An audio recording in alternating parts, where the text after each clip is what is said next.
الحمدللہ وحدہ والصلاة والسلام علی من لا نبی بعدہ۔ سامعین السلام علیکم ورحمۃ اللہ وبرکاتہ۔ سامعین، آج میں دماغ تیز کرنے کا وظیفہ بتاؤں گا۔ انشاءاللہ اس وظیفہ کی برکت سے یادداشت مضبوط ہوگی، نسیان کا مرض یعنی بھولنے کی بیماری بھی ختم ہو جائے گی انشاءاللہ۔ دماغ قوی ہوگا، مضبوط ہوگا، طاقتور ہوگا۔ وہ طلباء و طالبات جو محنت تو کرتے ہیں، یاد تو کرتے ہیں، مگر انہیں بھول جاتا ہے، باوجود اس کے کہ وہ ساری رات پڑھتے رہتے ہیں، مگر پھر جب یاد کر لیتے ہیں تو اگلے دن انہیں کچھ بھی یاد نہیں رہتا، بھول جاتے ہیں۔ تو یہ وظیفہ وہ کریں، انشاءاللہ نسیان کا مرض ختم ہو جائے گا، بھولنے کی بیماری کا خاتمہ ہوگا۔ وظیفہ ضرور پڑھیں۔ وظیفہ پڑھنے سے پہلے ایک احتیاط بہت ضروری ہے، وہ یہ کہ بد نظری سے پرہیز کریں۔ چاہے طالبات ہیں یا طلباء ہیں، بد نظری سے پرہیز کرنی چاہیے۔ غیر محرم کو ویسے بھی نہ دیکھیں، موبائل میں بھی غیر محرم کو دیکھنے سے گریز کریں۔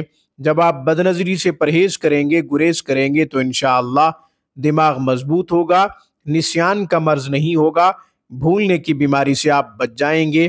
جو بھی یاد کریں گے یاد رہے گا انشاءاللہ، سالوں یاد رہے گا، بلکہ زندگی بھر یاد رہے گا انشاءاللہ۔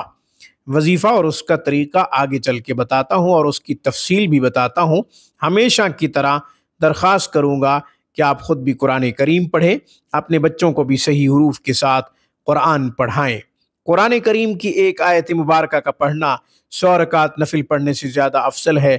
علم کا ایک باب سیکھنا 1000 رکعت نفل پڑھنے سے زیادہ افضل ہے۔ اپنے بچوں کو قرآن کی خوب تعلیم دیجیے، یہ آپ کے لیے صدقہ جاریہ ہے۔ آن لائن کلاسز کے لیے، علاج معالجہ کے لیے آپ ہم سے رابطہ کر سکتے ہیں۔ ہفتے کے 7 دن 24 گھنٹے ہماری بہترین اور معیاری سروس سے آپ فائدہ اٹھا سکتے ہیں۔ آپ طالب علمی کے زمانے میں ہیں، آپ پڑھتے ہیں، محنت کرتے ہیں، یاد کرتے ہیں، اس کے باوجود سبق بھول جاتا ہے، کچھ بھی یاد نہیں رہتا۔ آپ قرآن پڑھ رہے ہیں یا پھر درس نظامی کی کتب یاد کرنے کی کوشش کرتے ہیں، احادیث، فقہ کے مسائل یا پھر گرامر یاد کرنے کی کوشش کرتے ہیں، اس کے باوجود آپ یاد کر نہیں پاتے، یعنی آپ کو یاد نہیں رہتا، بھول جاتے ہیں۔ نسیان کا مرض ہے، بھولنے کی بیماری ہے۔ تو یہ وظیفہ کریں گے تو انشاءاللہ جو بھی یاد کریں گے ہمیشہ یاد رہے گا، زندگی بھر یاد رہے گا۔ اسی طرح سکولز، کالجز، یونیورسٹیز کے طلباء و طالبات کچھ بھی پڑھتے ہیں، یاد کرتے ہیں، مگر انہیں بھی یاد نہیں رہتا، تو وہ یہ وظیفہ کریں گے جب، تو انشاءاللہ ان کو بھی ہمیشہ یاد رہے گا۔ بد نظری نہ کی جائے، پرہیز کیا جائے۔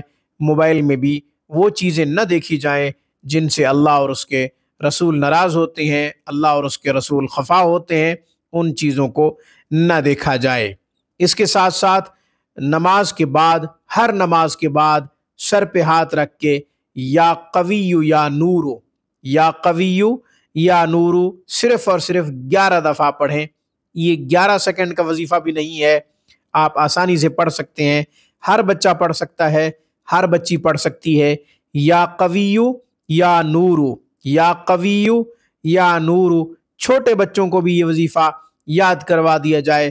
نرسری کے جو بچے ہیں، اسی طرح کلاس 1 کے جو بچے ہیں، ان کو بھی یہ وظیفہ آسانی سے یاد کروایا جا سکتا ہے۔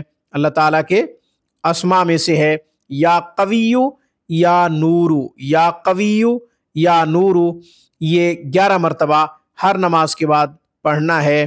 اسی طرح وقفے سے اس کو اپنی زبان سے ذکر کے طور پہ بھی پڑھتے رہیں اور جاری رکھیں۔ یا قوی یا نورو، یا قوی یا نورو، یعنی ورد جاری رکھیں، اس کا اپنی زبان اس سے تر رکھیں۔ یا قوی یا نورو۔ آج کی گفتگو میں بس اتنا ہی۔ اقول قولی ھذا واستغفر اللہ، وآخر دعوانا ان الحمد للہ رب العالمین۔